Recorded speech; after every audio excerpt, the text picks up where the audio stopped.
Hey guys, Fatman here.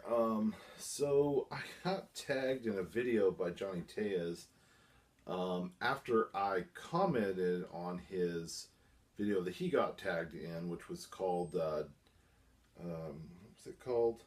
Now I'm losing track of what it was called. The tag was called uh, Define Me Music Tag. And in the video, he mentioned that he liked the White Lies album, To Lose Your Life. And I put in there that I really liked White Lies too, and I said I described them. They sound like if the Smiths and Joy Division got in a fight and Depeche Mode tried to break it up. That's what White Lies sounds like to me. And then so he wrote back on the comment. He said, "LMAO, excellent description of White Lies. Laugh out loud. I tag you now too." So I am now doing the Define Me tag um, video as well. So this is 5 questions about music that define kind of what your music is, what kind of music you like. And music is a very big part of my life. As in a band, I've always loved music. That was my first passion before any of this behind you. Really, I really loved um, music. That's really been a huge part of my life, um, and it still is. It's something I'm extremely passionate about. And to do this tag is really awesome because I love to talk um, more about music. Not that I don't love the stuff behind me and what I talk about and all that, but this was a great tag, and I'm glad that Johnny tagged me in this. So we'll get right into this. The first question is what is your preferred music genre? This one was pretty easy. I'm gonna do what I my real passion would be goth slash industrial. Now, when I say goth, I do not mean. A lot of people have a hard time understanding what goth is. Goth is not Slipknot or Marilyn Manson. Goth is bands like Alien Sex Fiend, The Cure, Red Lorry, Yellow Lorry, um, Christian Death. They're goth has a very specific sound to it, and then I put slash industrial, so that'd be your Skinny Puppy, your Nine Inch Nails, your KMFDM, those sort of bands. Is mostly what I gravitate towards. I do love heavy metal, but I tend to stick more with goth and industrial sort of sound. Now, I do have an honorable mention, and this is just because, of course, you can see behind me, I'm obsessed with the 80s, and I grew up in the 80s, so I love 80s pop slash soft rock. My mom listened to a lot of Phil Collins, Madonna, Chicago, and so I have a real passion for things like that. I love Chicago. I really grew up on a lot of that 80s Cyndi Lauper and stuff like that. So that would be my honorable mention genre of music that um, I would go with. But my main one would be goth and slash industrial. Um, so the second question was, what is the most memorable or meaningful song? This one probably was the hardest, but it did come to me pretty quickly. Um, and I chose AFI's song called God Called In Sick Today, and I'll explain why that one is so memorable and meaningful. Um, I've seen AFI several times over the years. A lot of people don't realize like AFI, before they sound the way they sound now, were a punk rock, like hardcore punk rock band from the Bay Area in California. And as they were transitioning in, they had an album before they had 2 albums before they went and did um, To Sing the Sorrow. They had 2 albums, and one of them was Black Sails in the Sunset. And there was the last song on that album is called God's Called In Sick Today. and I went and saw them in Portland on that tour, Black Sails in the Sunset. And that was mid 90s, later 90s, and it was, you know, I was still really big into punk rock, and I love punk rock. I didn't put that down as my genre, but I did. And I still love real, true punk rock. And so I'm at the show, you know, and the crowd is mixed then, because what you had then was you had this emo scene kind of coming in as punk rock was sort of dying off. And I remember most of the set was their older stuff. They have like three or four albums before Black Sails in the Sunset. And I remember the last song they came out and did as their encore was God Called In Sick Today. And it's a slower song, kind of melodic. And I remember being there and listening to that and looking around and thinking, it was a very strange feeling, but it was the realization for me that punk rock was changing, and that scene, that true punk rock scene, was dying, and this new wave of kids that we ended up calling emo or screamo were moving in. And as he played that song, because it's not a real heavy, fast-paced traditional punk rock song, and I love the song.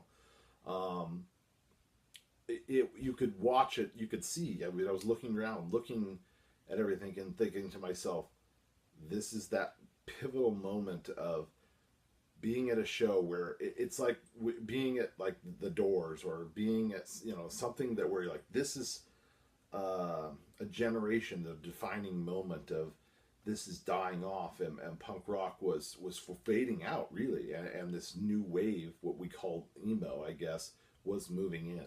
And so that would be, for me, my most memorable or meaningful song. So yeah. So anyway, the third question is, what are your top 5 albums? So what I did was picked 5, and then I had 2 honorable mentions here. First one would be Pixies, the Doolittle album. That if you've never listened to the Pixies, I don't know what to tell you. Pixies, their first album, Surfer Rosa and Doolittle, I mean, those are every grunge band after. I mean, that's how grunge started. You know, even Nirvana, all these bands talk about how influential the Pixies were. Without the Pixies, you would not have bands like Nirvana, Stone Temple Pilots, Pearl Jam, Soundgarden, any of these bands. You wouldn't have them without the Pixies. I'm just sorry to say. But that and if you don't own the Pixies Doolittle album, I don't know what to say, because that's just sad.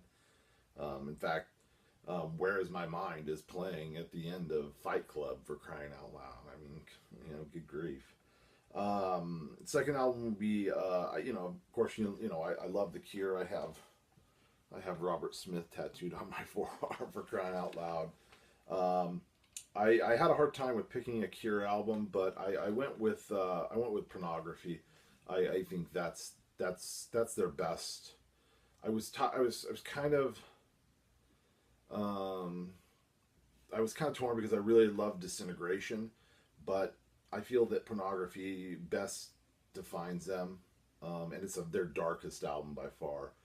That's a true goth album. I mean, if you want to define goth, the Cure's Pornography album is a goth album. I mean, through and through, absolutely. And my next album would be Type O Negative's Bloody Kisses.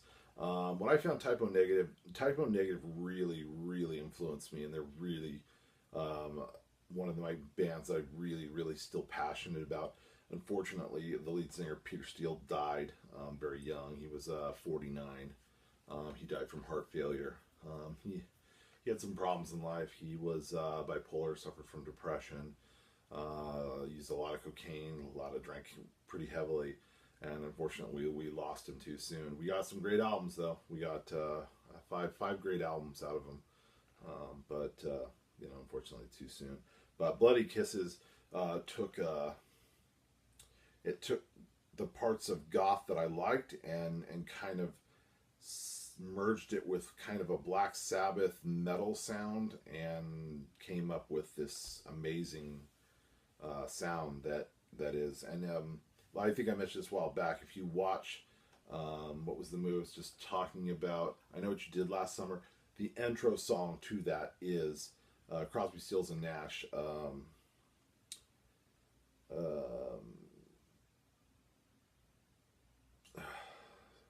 Summer Breeze. And so if you've never heard Type O Negative, oh my God, go out and listen to Type O Negative. Bloody Kisses is their best album. That one and October Rust. But I had to put down Bloody Kisses because that was their first album that I found, and I fell in love with them. The next one on here, and I had to put it on here because it's one of those albums that just to this day, nothing can touch it as far as being one of the heaviest albums that's just done perfect. Every song on that album is perfect, and that's Pantera's Far Beyond Driven. Pantera was one of my favorite bands in the 90s. But Far Beyond Driven, I mean, a lot of people, Vulgar Display of Power would probably be what they would say, but Far Beyond Driven is just a perfection album. I mean, that's just one of the heaviest, but still kind of a groove metal. I mean, it's still got that groove. You can still sing along to it. It's not one of those where you can't understand the lyrics. It's one of those you can just sing along to it, and it's aggressive motherfucker. I mean, it's a fucking punch to the face. And I love Pantera, and if you've never heard Pantera, start with Far Beyond Driven, because that album is just, I don't know what to say, it's just a fucking powerhouse. And I did have two honorable mentions. I did put in Marilyn Manson's Antichrist Superstar. No, sorry. My last album, sorry, I haven't got to my albums. And then my fifth album is Marilyn Manson's Antichrist Superstar. For me, Marilyn Manson changed things up because, and I had found Manson before a lot of people had. I had his first album, and then he put out an EP, which is what everybody heard when he covered Sweet Dreams. And then that's when everybody got hooked. But then he changed their sound. They changed up their band lineup. I think they dropped their guitar player. And actually, Twiggy did all the guitar playing and bass playing for Antichrist Superstar. And that album, oh my God. When I heard that thing, I mean, that's just pure aggression and frustration and drug and alcohol-fueled album. I mean, oh my God. Antichrist Superstar is just one of, and I believe it's still on the top 100 albums of all time. Rolling Stone, every once in a while, I think they still do this every year, every couple of years, they'll do the top 100 albums of all time. And as far as I know, Antichrist Superstar has always made it on that list. So here's my two honorable mentions. I really love Interpol, and their album Our Love to Admire is just one of those albums. It's just flawless. Absolutely flawless, from start to finish. I really love that album a lot, and when I got that, holy shit, that probably stayed in my CD player for like 3 months straight. That was an amazing album. And the other one is the band She Wants Revenge, their first album, self-titled album. Another one of those bands where they took parts of goth like Joy Division, and they took parts of Depeche Mode, and then they took parts of other newer electronic music and made this really danceable, dark goth music. And if you've never heard She Wants Revenge, oh my God, it's music you can dance to for sure, but it's dark and it's edgy and it's smart. It's a smart album. I think, like Johnny T is saying, like White Lies. If you've never heard White Lies, absolutely. Oh my God, their first album is just, the lyrics in that album are just some of the best lyrics ever written, hands down. So definitely check out White Lies.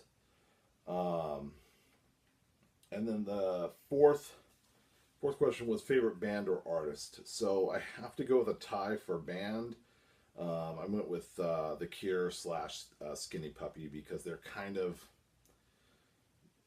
for me, they kind of are same ground. So they, you know, I can't decide between the two of them. Now my favorite artist is Phil Collins because everybody likes Phil Collins. Let's be honest. It's Phil Collins. And forget it. Genesis is never going to get back together, people. It's not going to happen. So just get over it, you know. So that was my number 4 question, favorite band and artist. And the last question was first album you remember buying or owning. Now, to my knowledge, and I've got 39 years of stuff to process, the first album I remember buying probably around 4th grade, because before then I didn't really have an allowance. I grew up kind of poor, but I did save up enough money somehow, and my parents were very religious. I grew up in a very strict Christian home, so a lot of the music I got before that was friends dubbing tapes, like getting my hands on things like Guns N' Roses and Iron Maiden and Skid Row and a lot of these bands that I wasn't allowed to listen to. But for some reason, my mom was having a good day, and I believe we were in Fred Meyer's, and Dr. Feelgood, Molly Crew's Dr. Feelgood, had just come out, and I had just enough money to buy the cassette. And for some strange reason, she let me buy it, and that was the first album that I can remember buying as a child. When I got a little older, I had a paper route when I was like around 12 or 13, and then I was like, okay, and then it was Columbia House, and then it was on because you could get all these cassettes. You can get I think it was like 12. I think they just did that on the Goldbergs. It was like you get 12 for a penny, and then you had to buy 3 more at like $24.95 or some shit like that. But once I found Columbia House, then the music just started rolling in. So yeah, that was my Define Me music tag. So I'm going to tag some people. Let's see. I'm going to tag Lilith Morning. I'm going to tag Joe, your geeky neighbor. I'm going to tag Kara Kay. And I'm going to tag Anthony Rapino as well. So all you guys go out there and do this. I think it's a fun tag. And then you guys, the people I tagged, you guys tag people as well. I think this is a great little tag to do. I also am going to be doing the top 10 non-Funko collectibles video, hopefully tomorrow. It's late at night, so there's not very good lighting in here or in my living room and stuff like that. So I'm going to try and do that video tomorrow. So that's my tag video. I hope you guys enjoyed this. We'll see you later.